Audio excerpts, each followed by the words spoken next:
because our relationship has changed from that initial We're friends now. meeting. We like each other now. What do you do when you get feedback from me that kind of is like, ooh, ouch?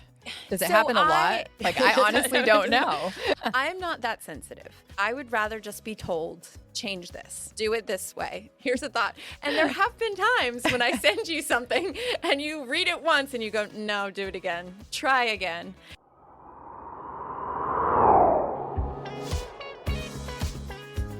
I was just talking to a friend who told me that she likes to be in her home. It's peaceable. She doesn't want to leave. She'll probably never come and visit me in Georgia, which is fine. That doesn't hurt my feelings. And she's going to, because she likes to just be at her home, and I get that. And I was talking to my Jason, and I was like, man, after 2 weeks when we're home, we're like, get me out of We here. need to go somewhere. We need to go somewhere. I need to see other people. I need to leave. I need to go camp. I need to go to Atlanta. I need to go do something, even if it's for a day. Get me out. So very opposite. It's That's funny. funny. So today, can we start now? Are we starting it?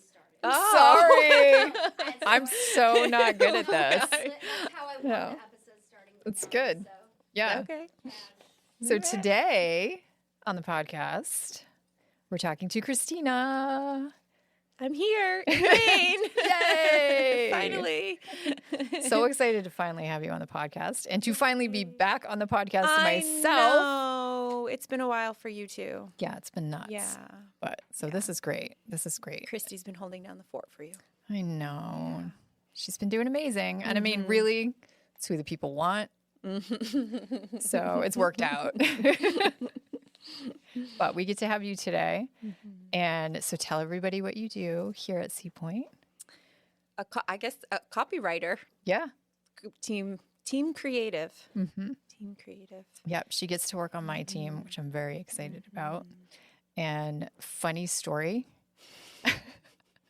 I almost was too prejudiced to allow that to happen. She didn't want to hire me, guys. But it worked out. No, it's because I was looking for a writer. And so I went to Bill and was like, we really need to hire somebody. And he was like, you know, you should hire my sister-in-law, Christina. And I was like, so not in the mood. I'm like, dude, I need someone with experience. I need someone who knows, because I had just come off of training. I think it was about 3 different writers. And it was like 6 months invested of my time in addition to doing my other Your own work. stuff. Right. Yeah. And carrying the job of all these writers that I didn't have. And none of them stayed. Oh, they're all They gone. decided, right. None of them Oh. stayed. So you invested and all I was that like, time. all that time. And They're gone. one decided to move to New York. They had an opportunity to move to New York. And yeah, and then someone else, the rest of them, they just went off in different directions. And they were like, oh, I decided to do something. Which happens. It happens. And is okay. It was just like a perfect storm for me. And I was like, I need someone now. They need to know what they're doing. I'm not spending 6 more months, you know, mentoring and training somebody and then end They up leave. with nothing. And then they leave. Right. And so he was like, oh, you should hire my sister-in-law. I'm like, I didn't even want to interview you. I know. I remember. Because I walked in and Bill was like, Anna-Lynn's downstairs. And I walk in and you were like, I don't even know. To be fair, I don't even know if you knew I was coming in that day. I did. You did. I Okay. did. And I was already just like, oh, let's get this over with. Right. You were like, okay, It's like, I'll say hi. here. I'll be nice. But I'm not going to hire her, Bill. I know. Because you sat down and you were like, Right. listen. Right. And I'll be honest, in my head, I was thinking, Bill's already hired me. Right? He said to me, and he's like, of course you're going to get like the final vote because it's, you know, it's your team.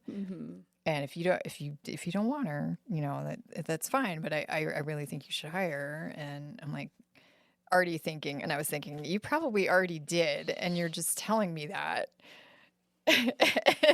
But I didn't say that to you. Right. I didn't say You didn't that. say anything. I I just went into like, Okay, so you're a writer. Okay. Tell me what you've done. And I was a little bit, I wasn't as welcoming as I usually am, so I apologize for That's that. okay. I have forgiven you. Thanks. I'm glad because I wasn't super nice. And then Bill had even said, I got frustrated with him because I was like, well, I need to see samples of her work. And he messaged me. He's like, I told her she didn't need to bring any. Which I had samples. And I'm so glad you had them. And I had them, and I would have. I think Right. I don't remember You came exactly. I feel prepared. like I did. 'Cause Yeah. I feel like I may have asked him, and maybe I didn't. I don't remember, but I had them because I had been working, writing short. I think it was only 300-word blogs for like home inspection sites. Yeah. So they were small. I edited myself. And then we did have another person come on to help us with that. And I was editing her a little bit too. Yeah. So I had to find which ones I had actually written and not the ones she had written. And I sent them to you. Yeah. Right? You sent them to me, but I don't think you had anything the day of. Like, maybe not ready to show me. Maybe not. And Maybe I think I told you though. Yeah. And you said, I do have stuff. I have written. But either he told you not to bring them or he told me that he told you not to bring. But it was just like word had come down from him. Oh, she doesn't need them. You guys just need to get in the room and talk together and figure it out. And like, And then I said, well, let's just do a trial period. And I was like, fine, let's do that. I'll do a trial. Let's see. And now. And I wrote one blog. Because you gave me like here's what we do, here's the brief, here's this. All right, let's show me what you got. Exactly. And I was like, okay. Yeah. And I sent it in, and I think I still remember your email. You were like, wow. Yeah. You're not bad. Yeah. I was like, I can work with this. I know. I remember. I don't know why I was shocked because what you had shown me from the website stuff was good, but it's just like a different animal, writing for insurance and writing for the type of clients that we had. And I had already seen it just not translate for some of the writers who had come and kind of done trials with us before. And so I wasn't expecting it to work. Anything. And now, funny story. 2 years later. Can I have 3 of you? Can we somehow clone you? Yeah. It was probably one of our best hires, I think. At least for my team, sweet. I feel that way.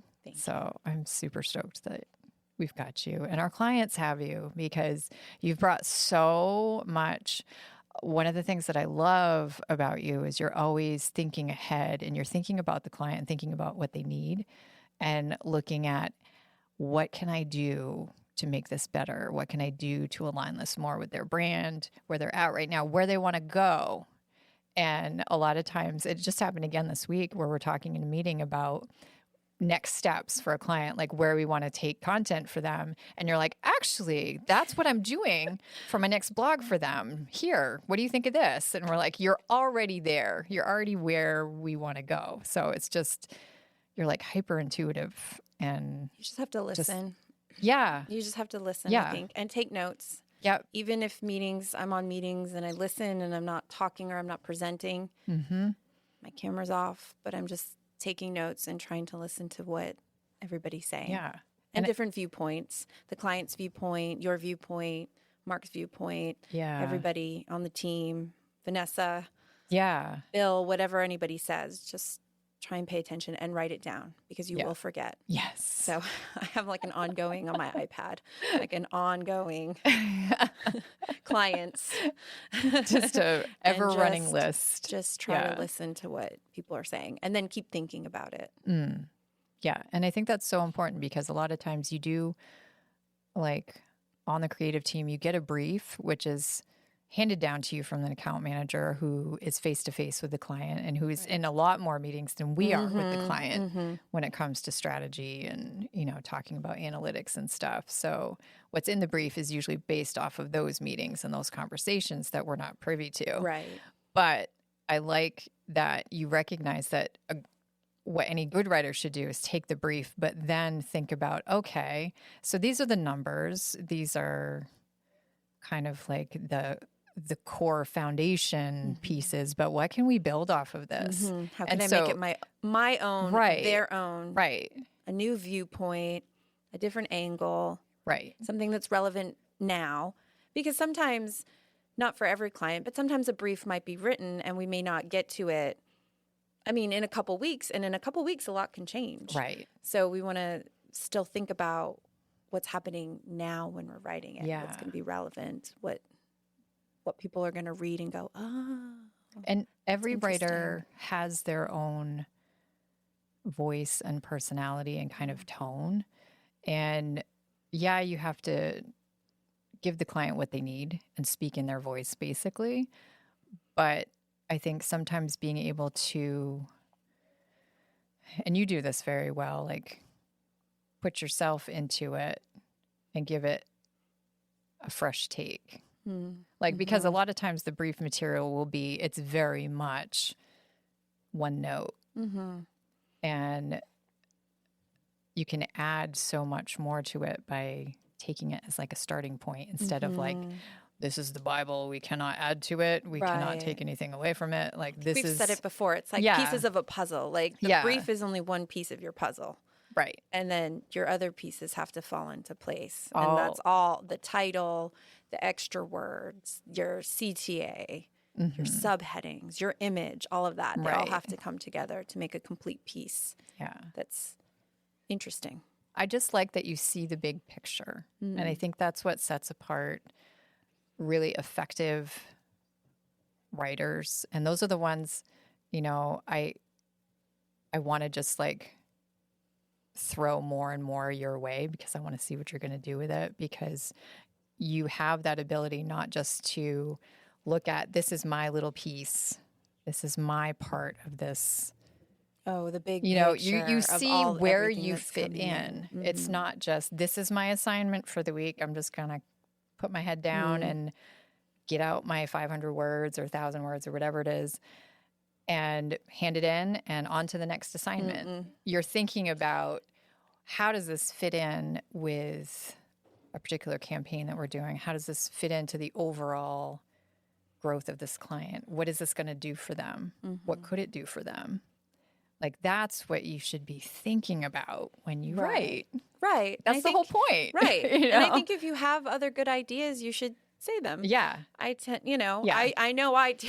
I know. I speak up. That's an important point too, when you're on a team sometimes. And copywriter, I think some people think that it means that's all you do. Like, you're not thinking about the strategy. Right. You're just channeling, you know, funneling words out and just doing that. And so I think people find copywriter like a narrow job assignment, but it's not. No, not here. I mean, Yeah. maybe in some circumstances or for some people. That's true. That is Yeah. their job. And they're not allowed and when to I leave started, that. right. And when I started, it was. I Yeah. feel like it's grown. That's true. When it started, it was let me learn, let me figure it out. And then, I mean, I remember it really started with just one assignment in particular, because I had written it, I had submitted it, we had edited it, it was going to be put into layout. And then it was the weekend. And I remember thinking, I have such a good idea. Yeah. I wonder if we should do that. And I wrote a quick one and I sent it to you over the weekend. And I was like, what do you think? Yeah. So I remember. And that was kind of a little bit of a turning point where I was like, okay, I have some good ideas. Yeah. I always write them down. Another document I have is if I'm writing something and I have an idea that could be used later on or for something else, I'll put it down. And I often refer back to that. Yeah. So I had that idea and I thought, and it worked. It did well. It did was well and fantastic. everybody liked it. And I was like, okay. Yeah. And we actually incorporated it into as a regular part of what we did for that client, because it was fantastic. And that's what I think is important too, not being afraid to speak up and not feel like you're. Because sometimes your ideas, I mean, I tell you my ideas all the time, and sometimes they're not good. I have bad ideas sometimes. But I'm like, here's my idea. Right. And a lot of What do you think? times. Is this possible? Yeah. And what works a lot of times, I think, especially, I don't know if it's just our group, but a lot of times what happens is someone will say something and it'll spark an idea from someone else. Mm-hmm. Even if it's a bad idea, it ends up leading to a good idea. So not being afraid to like, I love that my you're not idea afraid to for one of the speak out. projects that I spoke up about came from something Kevin said in a meeting. Yeah. Yeah. And I kept thinking about it. And that's when I was like, we could do this. We could try this. Yeah. It might work. Yeah. That's great. Yeah. Speak up, people. So, and we wanted to talk about a few things about, because our relationship has changed from that initial We're friends initial now. meeting. No. We like each other now. But sometimes as a writer and dealing with your creative director, you know, there's a lot of times I'm giving feedback or editing a piece of work that you've done. So from a writer's perspective, what have I ever, okay, this is going to be interesting. What do you do when you get feedback from me that kind of is like, ooh, ouch? Have you gotten that before? Does it happen a lot? Like, I honestly don't know. And I told Bill this too before he hired me, you hired me. I'm not that sensitive. Yeah. I would rather just be told, change this, do it this way. Here's a thought. And there have been times when I send you something and you read it once and you go, no, do it again. Try again. And that's okay. Because when I do that, you usually have a couple of points. They may not be a lot. Sometimes it's a lot. Sometimes it may not be. Yeah. But you're like, try. This is more where we're going. And then I will say most of the time, the second time around, you do the yes. Yeah. Yes, this is it. This is it. Yeah. And sometimes I think I send you something and you're like, it's good, but it could be better. So you do a good job. You're a good editor. You really don't hurt my feelings. But I'm not that sensitive. So that's probably a part of it as well. I think that's a huge part of it because I do know that my way of editing is I point out what I don't like first. I'm not one of those editors who's like, great job on that opening, but I feel like what we might want to look at. See, and I don't want that. Don't tell me that. And I think that's why we work so well together, because I am just like, this needs to change. That's not right. This is bad. Totally rework this section. And then I'm like, oh, I really liked what you did here, by the way. And I do that when I'm working with Vanessa and our design team as well. There'll be, I'll see design. We were working on ad work last night, and it wasn't until like we're half an hour into the back and forth that I was like, I really, really like what you did with this. This part here, because it really connected the image with what we were saying in the copy.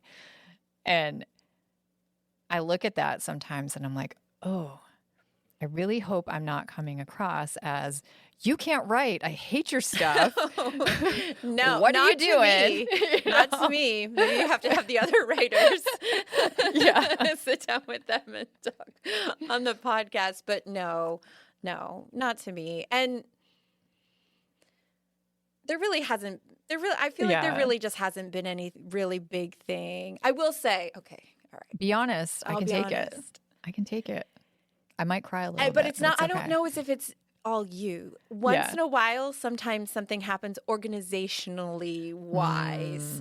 Something doesn't get said, and we're not on all the meetings. So sometimes something will get discussed in a meeting that I'm not in on, and I don't know, and it gets lost in translation, which is I'm remote.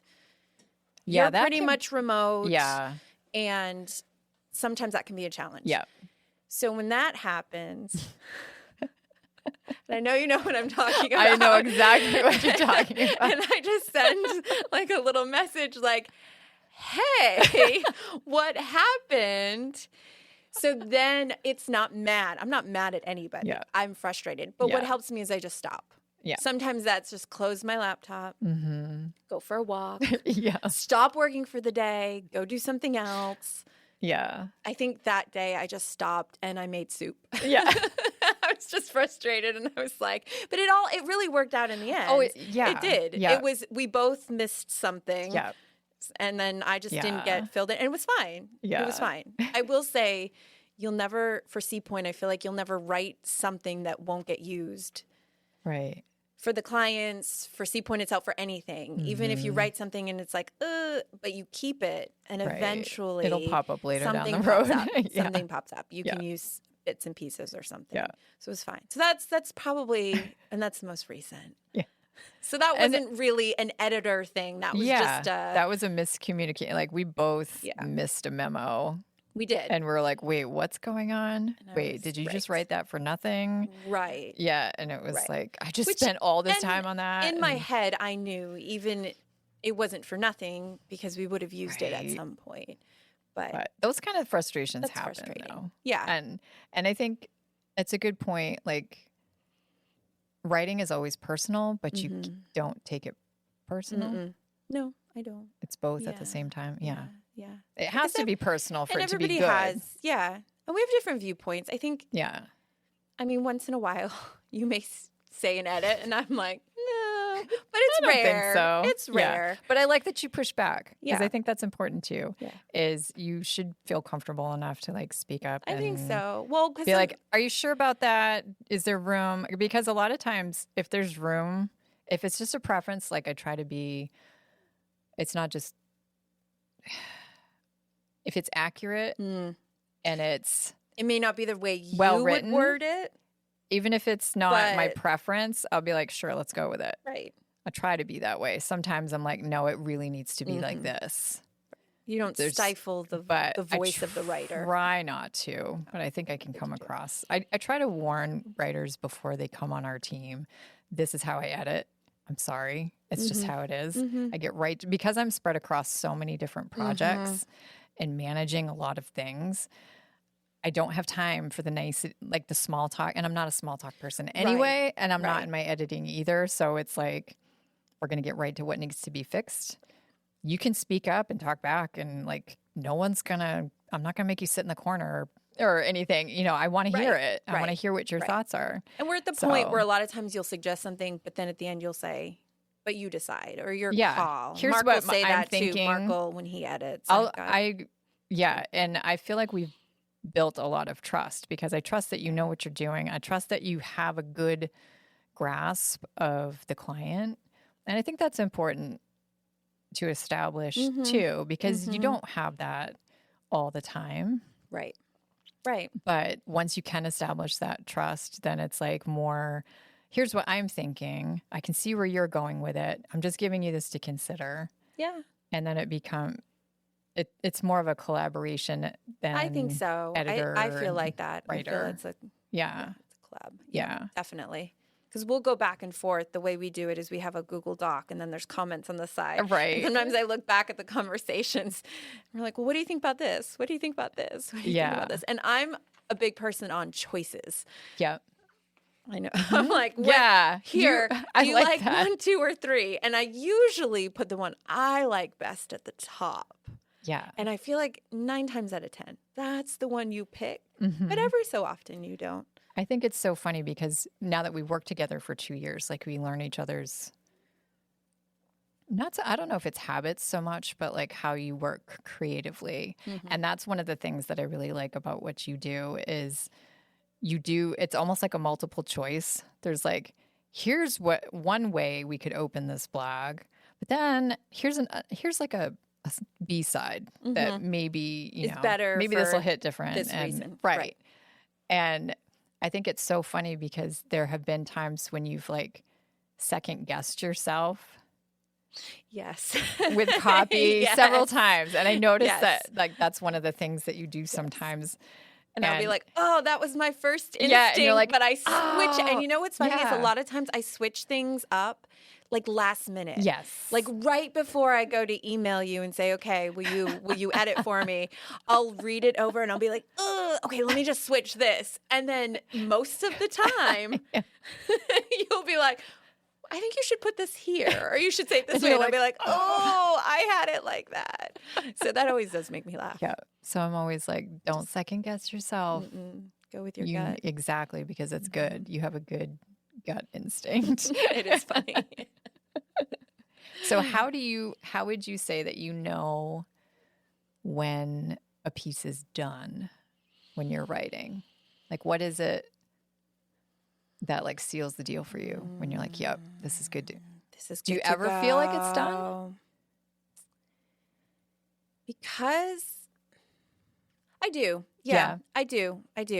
Because I tend to write out, I do it like an outline for myself, and then I kind of fill in the blanks, and then I go and I make it sound better. I don't know. Yeah. Like I do really simple, and then you fill in, the fun words, right? Yeah. You want to add adjectives or something to describe something. So then I go through and I fill that out. And then I rearrange my subheadings 5 times, 6 times. This should go here. This should go here. This should go here. And then I try to edit for like repetitive thoughts and sayings and feelings and all that.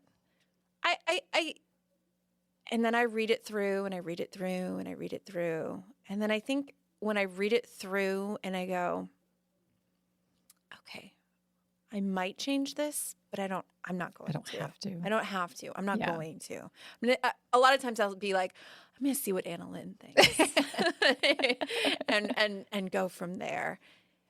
And then you edit it, and then we send it to Mark, and then we present it to the client. Yeah. So I guess I feel like a piece is really honestly done. Yeah. It's published. Yeah. But on my end, I feel like it's done when the client is happy. Does that make sense? Yeah. When they're approved. I don't feel like it's ever completely. It's not really done. Right. Right. Until they say it is. And sometimes we've had to go back and adjust wording. Mm-hmm. Things have come up. So they're probably never done. I struggle with feeling like things are done when I write. It's different when I'm editing. I know immediately when something's at the point where it needs to be and it's done. Mm-hmm. I can see it. There's no confusion anything about it. Like there's no hesitancy. It's like, yep, we're there. Got it. Done. But when I'm writing, it's completely different. I cannot, and I don't know why. Do you want to just keep adding to stuff? No, I think I can't shut off the editor part of me when I'm doing the writing. That makes sense. Like when I'm working on a campaign. Because you're switching gears. Yeah. Yeah. Mm-hmm. I then, when I'm editing it myself, a lot of times I have to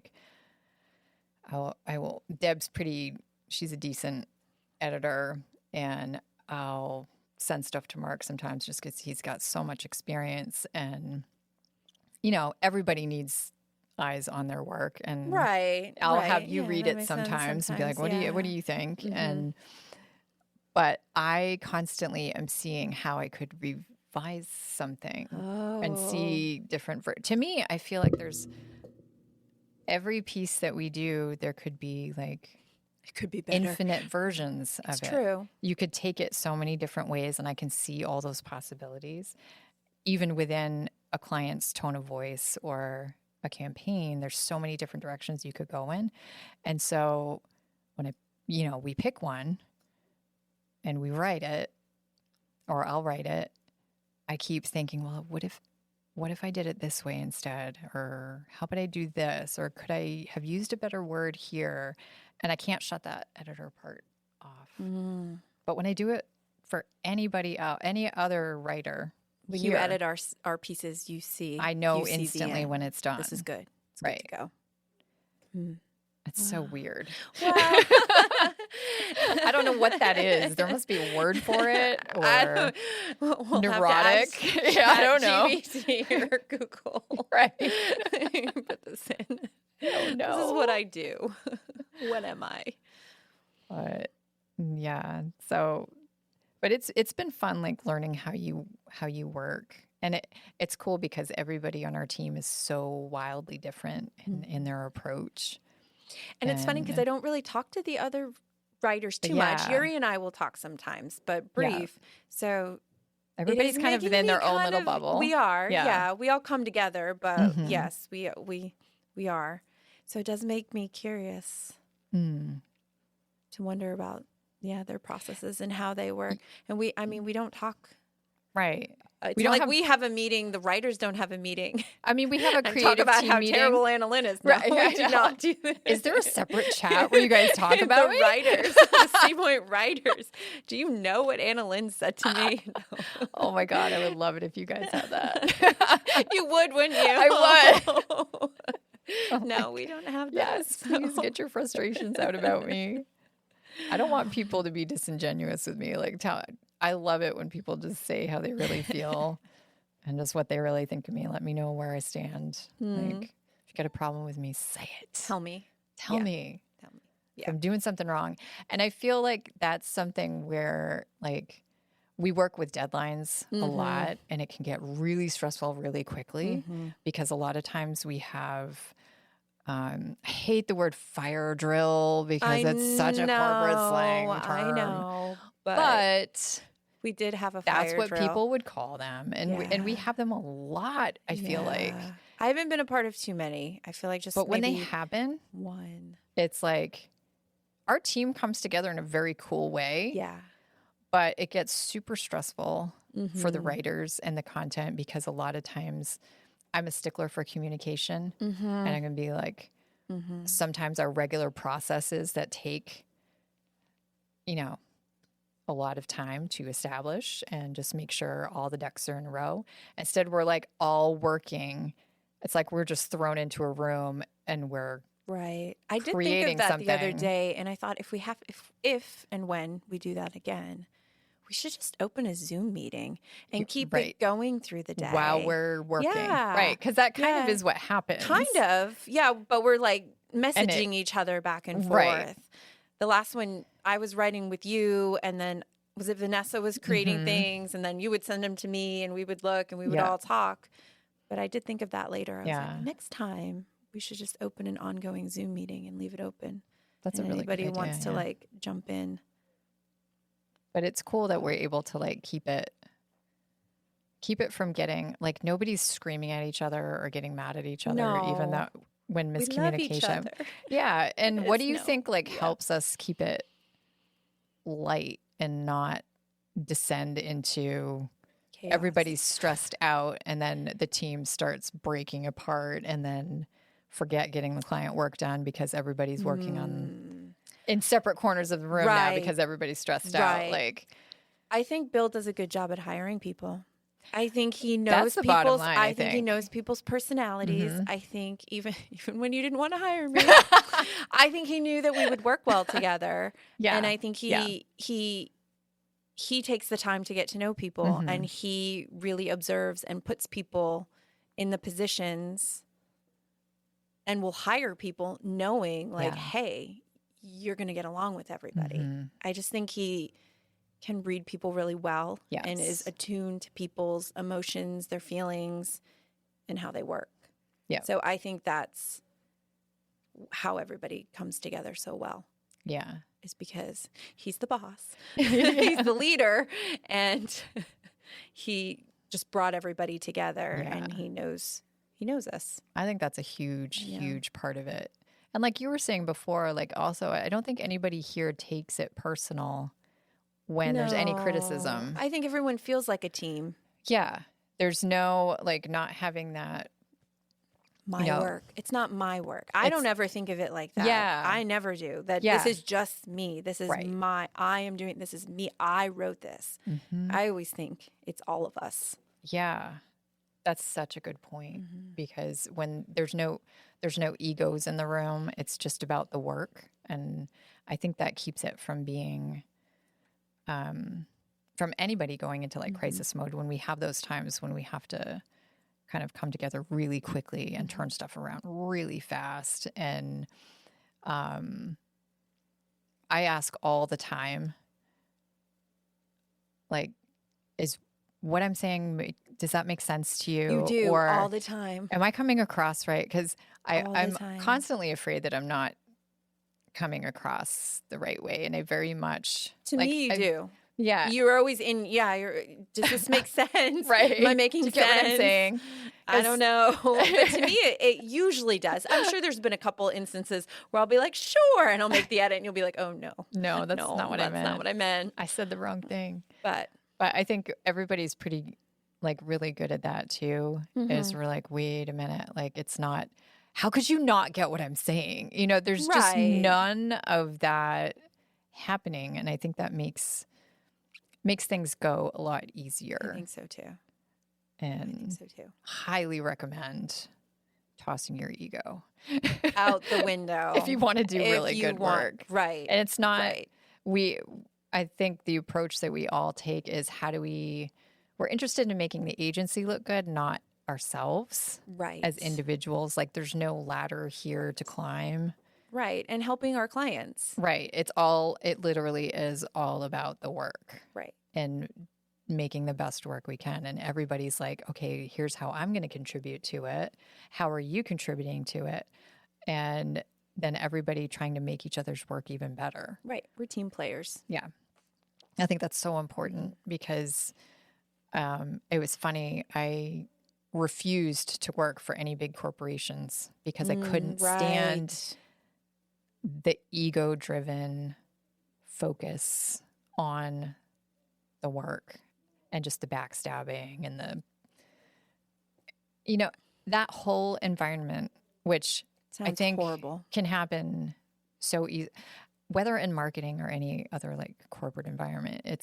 I just absolutely was like, I'm never going to work in marketing. I'm never going to work in that profession because I will not work in that environment because it's not about the work. It's a sad life if that's the environment that you work in. I think it keeps you from being the best creative person you could be because it's stealing a lot of your focus. Like you're thinking about how to be competitive and how to make yourself stand out. And I think it just steals from you your can't creative relax focus. too around your coworkers and have open communication and everybody feel like you're in a little bit of a safe spot too. Right. Like I felt like when I was like getting to a point where I'm like, I can speak out. I was like, oh, I can speak out and nobody's going to mind. Like, well, you're not a strategist. You're a copywriter. Right. Because I thought about that at one point. I was like, ooh, am I overstepping? Am I stepping on toes? And I did check in.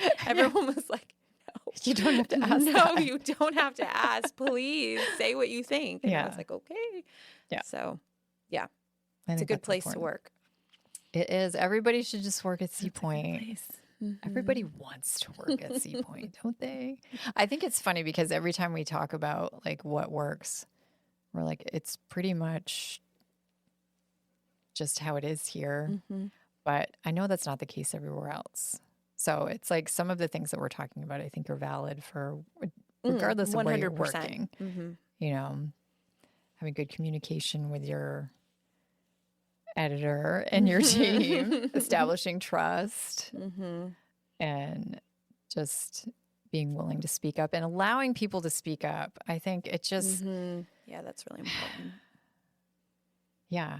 And just if nobody has an ego, then you're not going to shoot down the best idea that's going to commit. Well, and if you don't allow people to speak up, you're going to have the same ideas. You're not going to have any new ideas. Right. So new people coming in, new voices.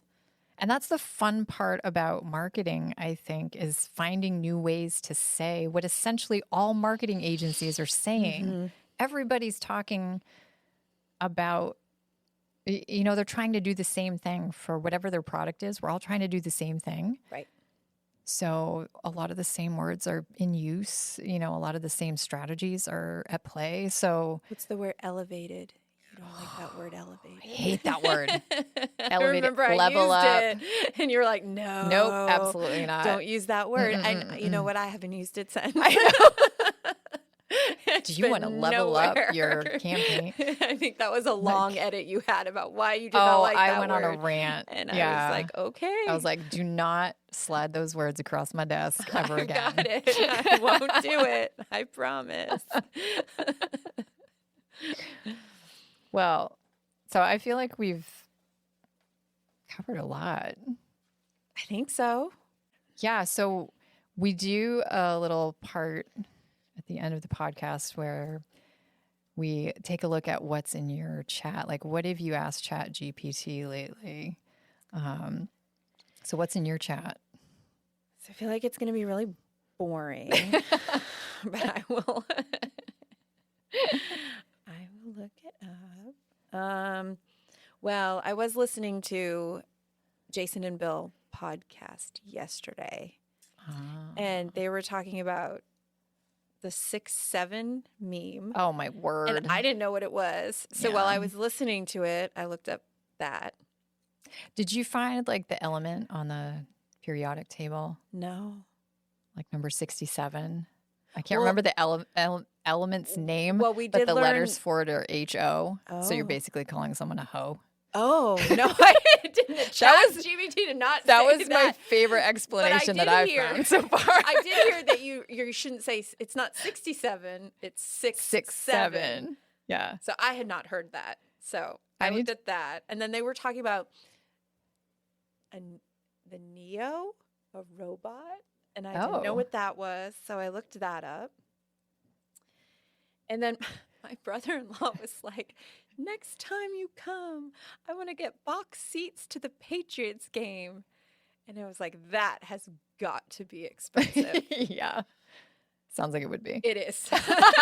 We will not be getting box seats to the Patriots game. Let's just say that right now. It's holmium. That's the element. Holmium. HOLMIUM. That it has atomic number 6-7. So it shows up as HO on the periodic table. So what if you the kids are saying these you call days. someone I feel that is kind of like a nerdy smart. Like I respect that if you call someone a 6-7 and you're using a nerd reference like to the periodic table, I would be like, can we be friends? I feel like mine that. said basically it's it comes from a rap song and it's basically nothing. Yeah. It doesn't really mean anything. It basically means somebody made it up. Yeah. And then I just have a lot of recipes. Oh, how to reheat chicken wings in the air Oh, fryer. I don't know how to do that, so I would look that up. That's a good one. Restaurants in Boston, because we flew into Boston. So where did we want to eat? One of my latest ones, because I'm still on a super restricted diet after my surgery, which not a fun time. So I was looking up, tuna is one of the things I can eat. Like tuna fish Tuna in a fish, can? yeah. Not fresh caught tuna. Both. Okay. But, and so my thing that I looked up for tuna was which one has the lowest mercury count. So I can eat it. Wild Planet? Safe Catch has the best because they test every single fish. And they're the only company to test each fish. Okay. So that one I can eat twice a week. Ooh, exciting. It is when you can eat 5 things. It's true. No, it's true. It's true. And can you like add to your tuna? Like you can like dill. Can you eat pickles? Nope. No. Tomatoes, cucumbers. Nope. Oh, boring tuna. Yeah, it's like rice. Yeah. Dry tuna and dill. Yum. Life is good. It's the best. Life is good.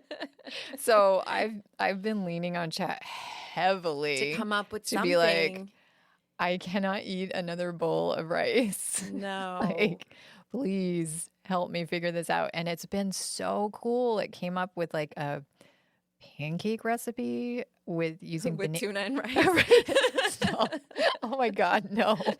But it was with like banana and something. I have to go back and find it. But yeah, half of my chats now are all like food. Okay, what snacks can you come up with? And here's all of, input like all of my restrictions now on top of what I'm allergic to food wise.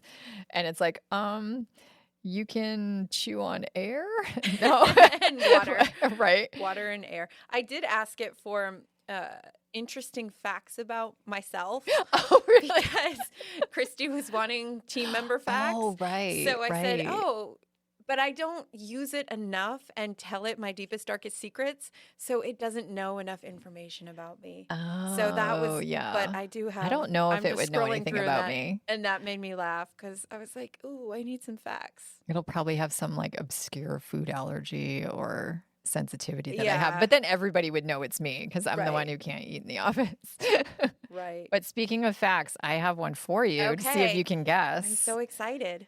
Okay. So, which Seapoint team member twice found a snake in their bathtub? Oh, that's so random. And the story Okay. is wild. I can't wait for you to hear it someday. Oh. Yeah. Oh, you know the story. I know it. Okay. So it's not But I know you. everybody on the was gonna team. I say. shouldn't have said anything. Oh. Okay. So we know it's not me. It's not you. Okay. One Just a down. 19 more Little to go. breadcrumb thrown you there. Yeah. Well, I get 3 guesses. Mhm. I'm remembering. I feel like my thought process, and maybe it's wrong, but I feel like we have people remotely in places where snakes are more common to be Oh, found we in the do? bathtub, or maybe not. Well, okay. Oh, I don't think it was in their bathtub, though. See, this is Don't a lot. overthink it. No, Don't this is overthink a lot it. harder than it looks. It is. Because I know. when I watch the episodes and the fact is, I'm like, oh yeah, I know who that is. No, it's hard. It's a lot harder to think about. Yeah. Okay. Dan No. Good guess. travels a lot. Yeah. know. And he's been in weird places. I don't think this is right, but I'm going to say Bill. No. Okay. 'Cause they had a snake. That's a good story. In one of their first apartments they lived at, they had a snake. Really? And I think haven't Amanda heard that was one. ready to move, but I didn't think it was because I don't think it was in their bathtub. One more guess.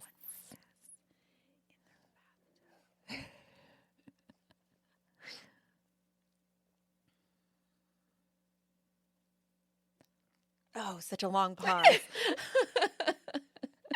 I really want to get it right. I know. That's the I pressure. really do, but I probably won't because it could really. You gotta just it let could just go be and- anyone at this point. I'm trying to think of who did facts recently. See, my other guess would be Kevin, but you just did a fact that was Kevin, so that's not my No. guess. I get one more. I'm taking that back. Okay. You shook your head. Okay, you get one more. Okay, One more. Adrian. No. Oh, see, I went with all the remote people who live in those Yeah. places. All right. It's Deb. Deb. Yes. Oh, Deb. And she hates That's why you know the story. snakes. That should have She been a hint. hates snakes. Oh. They're like All right. the worst. And she found it in her bathtub. Twice. I've never Two had separate occasions. Never had a snake in my bathtub. See, me, I Ever. would be like, I would it's move. Christmas. Oh, like, well, that's best right. day ever. You and like Maddie I would would be be so like, excited for the snake. Someone sent me a snake. It's the best day ever. No, I would want to move. We one time had a little lizard like crawl through my bedroom. I See, know. yeah. I had to go sleep in the other bedroom that night because we couldn't find it, and it was in the Yeah. closet. And I mean, And you're just like, it's going to This run big, across this my big. face. Yep. so I had to sleep. It's going to in the other nest in room. my ear. Yeah. No, I know. And I wanted to move, but it was not realistic. So next time you see Deb, ask her I will a ask story for the about the snake snake in story. her Deb, bathtub. Deb, when you listen to this, And maybe we'll get her on the podcast. Maybe next time she's on, And she'll tell tell the- us about tell it the because story. it's really funny.